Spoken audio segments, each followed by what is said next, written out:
Саламатсыздар ма? Бүгінгі тәрбие сағатымыздың тақырыбы салауатты өмір салтын ұстана отырып, құқық бұзушылықтың алдын алу және діни экстремизм. Мен университет оқыту шебері Ханова Мөлдір Мұратбайқызы, 27-ші БОП тобы. Мақсатымыз студенттерге экстремизм, терроризм туралы терең түсінік беру, оның түрлері, себептері мен зардаптарын ұғындыру.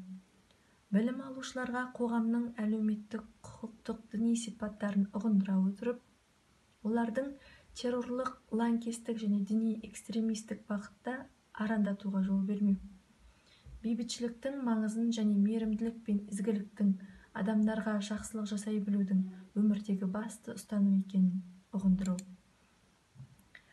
Яғни менің бірінші сөзім балаларға түсіндіру мақсатында: сіздердің көргендеріңіз тәуелсіз қазақ елі қазіргі гүлденген Қазақстан тұрақты экономикалық өсімі бар, қоғамдық келісім мен орнықты саяси жағдай қалыптасқан көп ұлтты және көп конфессиялы ел болып табылады.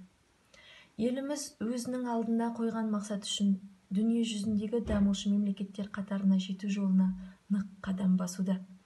Дүниежүзілік аренада еліміздің айрықша орын алуына көз тігуші мемлекеттер қатары көбеймесе, азаймағанын бәріміз білеміз.